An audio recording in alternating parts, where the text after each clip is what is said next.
Hello, welcome back to my channel. My bathroom is almost done. We've been working on it for a few weeks now, a few months now. And if you've noticed above my toilet, there's just a hole in the wall where I have storage. And I'm going to be putting a frame with art over it, so it'll be hidden storage, which I think will be really cool. I love to antique picture frames or old art, but kind of the problem is these frames can be kind of beat up, especially the fancy ones. The frames usually are not totally carved wood. What it is it's a material called compo. So compo is a material that is a mix of like plaster, resin, linseed oil, hide glue, a bunch of different stuff. And what it does is it makes a material that they use a mold on to make these beautiful, intricate frames that you really can't find anymore. But the compo is a little bit temperamental. So over time, if there's humidity, if it gets bumped, pieces fall off. So I have two picture frames and both of them have issues where the compo has started falling off. So what we're gonna do is we're gonna make molds of the areas, put clay in it, and then repair it.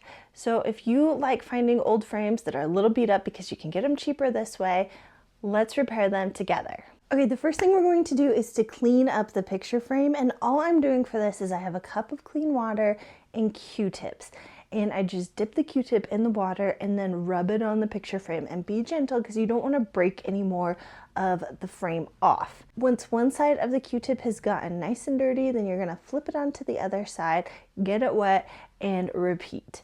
And my first picture frame was not very dirty. It must have been cleaned somewhat recently because I only used 2 on that. But the bigger picture frame, super dirty. I used like 10 Q-tips before I felt like it was clean. And you just want to clean it really good because you're going to have it in your house. Might as well have it clean before you use it. And when you make the molds, you don't want to have a bunch of dirt on it. And when you are doing the paint step, again, you don't want a bunch of dirt on the picture frame. Next, we're going to evaluate the frame and we're going to see where there's missing parts of it. We're going to look at the things that need to be repaired. And that is so we can make a mold of the good parts. So if something is missing, you're going to be like, what part is missing so I can make a mold of the good thing?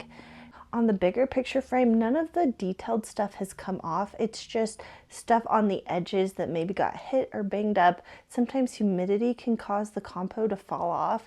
So I have 2 different issues, and it really doesn't matter what the issue is. The mold and the clay steps will solve all of it. It's just you got to see what the problem is with your frame. Okay, so next we are going to create the mold. So I'm just using a silicone mold. I will link it below, and we're going to follow the manufacturer's instructions. So the instructions on my mold are to mix equal parts A and B, the white and the blue. And so first you have to measure it. So I'm grabbing a little bit of one part and weighing it. I have this tiny little weight that is actually my son's that he used for coins, but it works great for this. You see how much it weighs, and then you get some of the next part and you try to match that same measurement. And once you get them to match, you're going to mix them together. And this is like playing with Play-Doh. You push it between your hands, you squeeze it, and you just mix it until it's one uniform color and you can't tell the white from the blue, and it just all looks like a lighter blue color. And no, you only want to mix a little bit at a time because you don't want to mix so much that it hardens before you can use it. Then it's just a waste. And I didn't have a problem of it hardening too fast, but I did only do a little bit at a time, and I tried to work quickly to get on the frame in the areas where I was like, okay, I need some of this, so let's push the silicone on there, push it on nice and hard. And you just want to make sure, especially on the detailed bits, that you're pushing it in nice and deep so that when it comes out, you get all of the details on there. Because if you don't push it deep enough, you'll kind of lose some of the cool things that will make the frame unique. So the mold has about 3 minutes of working time before it hardens up, so you want to make sure to get it on before then. So you're going to want to follow the manufacturer's recommended curing time. Mine was 20 minutes, so that means you just push it on and then you wait 20 minutes before you gently take it off the picture frame. And this part is really exciting because when you take it off, you can see the details on the mold that will make the picture frame. It's really cool, and you could actually use these steps to take an old antique picture frame and create a new one like out of a thrifted frame, and just take a plain frame and add some really cool detail. So just keep that in mind with this. It's really cool. Today's step that we're doing is we're going to repair the frame. So yesterday we prepped the molds. Today we're going to use clay to fill the molds and put them onto the frame. For this project we're using air dry clay, and what you need to do first is grab a little chunk and then start kneading it in your hands. Get it nice and soft and pliable, and then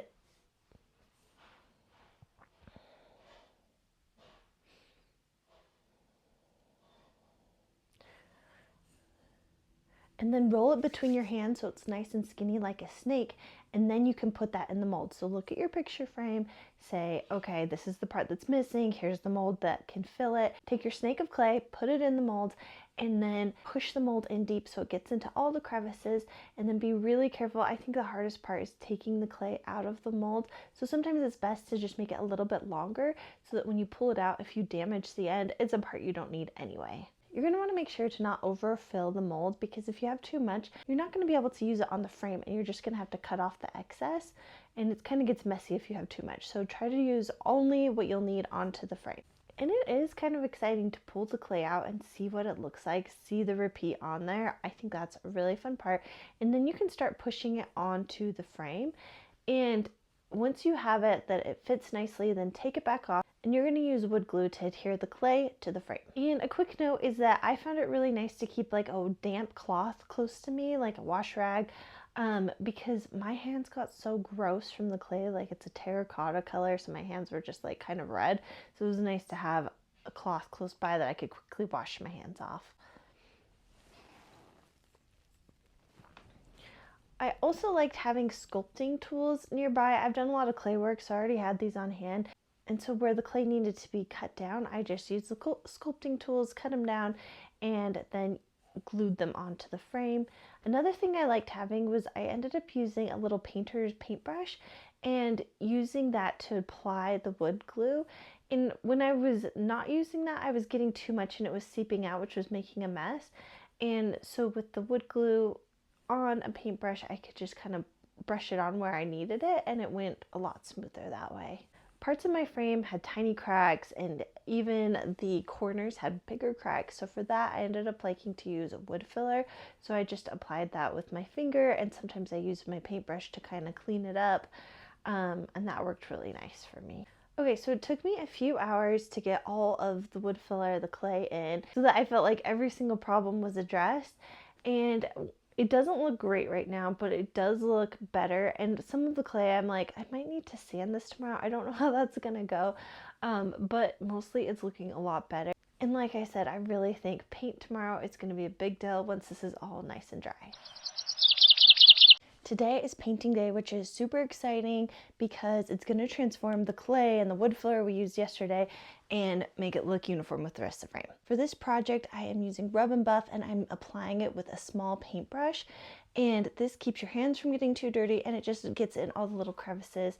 For the small frame, I am using the color Spanish Copper, and then I am layering on top of it with European Gold because it was great for a base layer, but it wasn't quite as light as everything else without it. And I did wash out my brush after that, and I got it all over my fingers. You can kind of see them.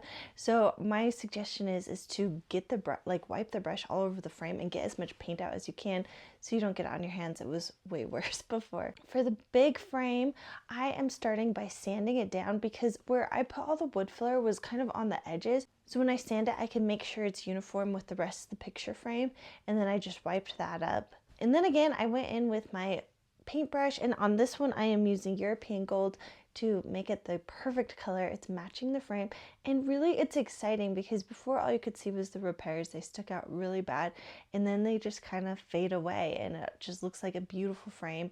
I didn't do it perfect, but it looks so good. It's so much better. I mean, just like if I would have just painted the chipped off areas with the Rub and Buff, that would have helped a lot. But having all the parts filled in so it looks like nice and smooth, it looks amazing. One thing I wish I would have done is put a drop cloth down first because the paint kind of got on my table and I don't think it'll ever come off, and it like splattered when I was getting it out of the bottle. So use a drop cloth, don't do what I did. Okay, the picture frames are done. For my big one, I'm just putting the art back in that I had before. If you remember, I went vintage shopping in Palm Beach and I found art and it fit pretty much perfectly for this frame, so that's what's going in there. So that's original hand painted art, beautiful. For the other one, I couldn't find anything I liked, so I just bought some downloadable art on Etsy. I had it printed at my local FedEx, and now I am just going to add some Mod Podge over the top, and this is to give some texture so that it doesn't look like just a piece of paper, and also it'll kind of protect it in the bathroom too, so win-win. Okay, so I have satin Mod Podge. I think I say that wrong, so if I do, you can make fun of me, but I know I'm saying it weird. I like to say Mod Podge because it rhymes, but that's not right, is it? But what I'm doing is I'm using a artist paintbrush and just adding it on, and I'm doing it as thick as I can, letting it dry, and then doing a second coat. And it's going on the wall in my bathroom, and for that my husband just put a screw in the grout line. I like to add it in the grout line where I can, because if you really want to, you can take the screw off and re-grout, so that's a nice little trick, and it's much easier drilling into the grout line than into the actual tile. So for the picture frame, this is actually going to be hidden storage. It's going to kind of act like a medicine cabinet, but over my toilet. And so what my husband is doing, on the back, he's adding 2 hinges on the side, and then we are attaching that to the wall with just the screws that came with the hinges. And then we're also adding on a magnet clasp, so that when it's closed, it doesn't just like kind of swing open.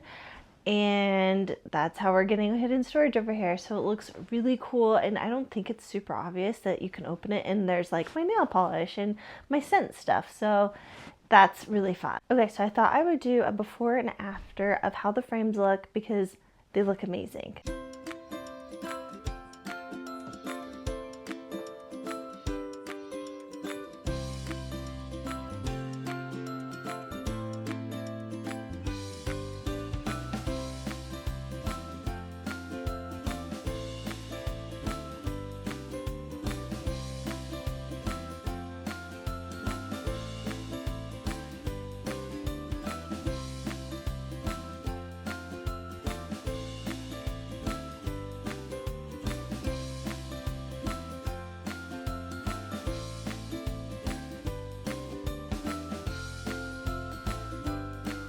I am so proud of how the frames came together. They're not perfect. The little one, honestly, is very close to perfect.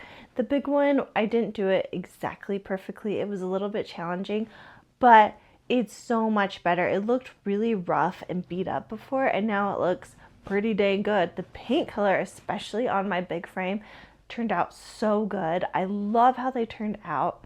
I think it's really pretty, and I just like that I can find these beautiful old frames at the antique shops, and sometimes they're much better priced because they're beat up, and then I can bring them back to life. I can restore them. This is someone's full-time job to do this, but it was fun for me to try it, and I think it's doable. I think even if you're not super artistic, you can push clay into a mold, you can cut it down so it fits, you can glue it on, and it's worth taking the time to restore these frames and keep them in use a little bit longer. I am so proud with how these frames came together. I think they look amazing. I hope you do too. Please let me know if you have any questions.